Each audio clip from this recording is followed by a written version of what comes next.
The latest developments surrounding the Germanwings plane crash. I'm joined by Scott Hamilton. He's an airline industry analyst and the managing director at an aviation consulting company. Thank you so much for joining us from Seattle.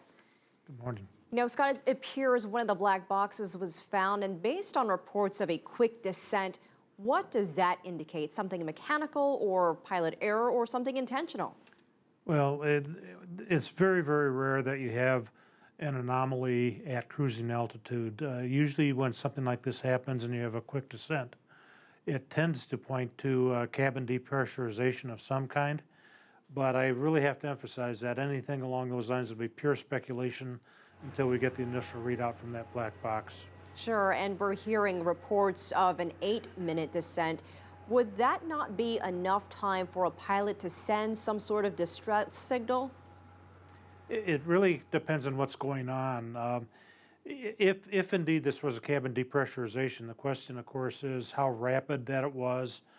Was it induced by a bomb, or was it induced by a skin failure? We don't even know whether or not maybe there was a cockpit intrusion that took over the airplane. Again, until we get some sort of data readouts from those flight data recorders and cockpit voice recorders, this is all just very much a mystery. Scott, we're looking at pictures now of the debris field. Let's talk about the pattern of debris. Based on what it looks like, does it appear that the plane crashed straight into the mountain? There are so many small pieces scattered around. What clues does this provide?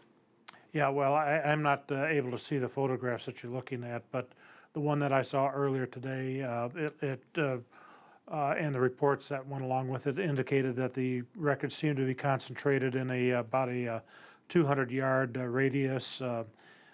We don't know whether or not any part of the plane has been found elsewhere. If indeed there was no other debris elsewhere, that would indicate the airplane came down intact, and that the debris would have just been scattered as the plane exploded upon impact. We have about 45 seconds left. Scott, talk about weather playing a factor in this recovery operation.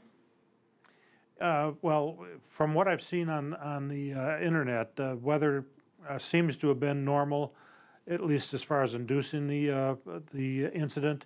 In terms of the recovery efforts, it's the terrain, I think, as much as the weather that's going to be a challenge for the recovery teams. This was a very steep, mountainous area. You do have the debris scattered over a wide area. It's going to be a very challenging time for them. All right, Scott Hamilton, thank you so much for joining us from Seattle. We appreciate your insight. Of course,